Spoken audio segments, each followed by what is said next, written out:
2-3 Раз, шага. два, три, раз, два, три. Как березка раз, два, получается, три, когда раз, смотришь два, на три, длинный платье. раз, два, три, раз, два, три, раз, два, три, раз, два, три, раз, два, три, раз. Вспоминать выдающегося балетмейстера, хореографа Акима Джемилева нужно, конечно, танцем. В библиотеке имени Каспринского почтить память танцора собрались коллеги, ученики, поклонники. Мы все стали свидетелем того, что человек с открытой душой, с открытыми помыслами сделал столько много для нашего народа, что мы обязаны его везде пропагандировать, чтить его и гордо носить его имя, чтобы на века сохранить его память.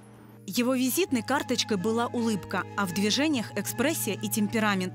Каждый раз он танцевал словно последний. Он жил в ритме танца. Аким Джемилев родился 9 мая 1918 года в селе Кучукузень. Он воспитывался на крымско-татарской культуре и фольклоре.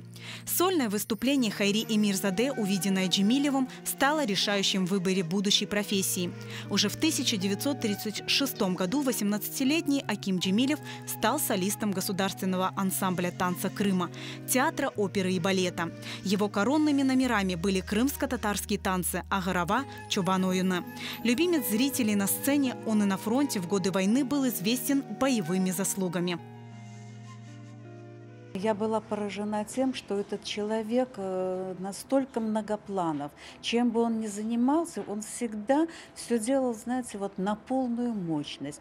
В годы войны он прошел через самое пекло, да, в расчете пушки 45-ки. Ну, как вы знаете, они принимали первый удар на себя фашистских танков, и это было в течение всего протяжения войны. Это участник Сталинградской битвы, битвы на Курской дуге, форсирование Днепра. А с другой стороны, то дело, которому он посвятил всю свою жизнь, это его детская мечта, это искусство танца. Несмотря на все перипетии судьбы, он пронес его с собой, и здесь он достиг высочайших результатов. На мероприятии присутствовали люди, лично знавшие и работавшие с легендарным Акимом Джемилевым. Среди них именитый балетмейстер Мунир Аблаев. Он порадовал гостей исполнением танца «Тым-тым» и поделился воспоминаниями об учителе.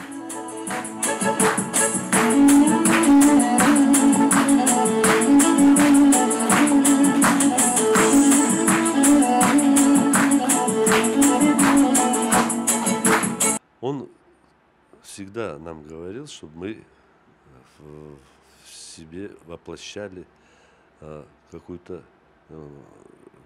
роль. То есть мы должны были исполнять какой-то мини-спектакль в танце, образ нести. И мы, я думаю, что справлялись с этим. Акима Джемилева не стало 11 декабря 2001 года. Он воспитал не одну плеяду танцоров на родной земле, привив им любовь к крымско-татарскому танцу.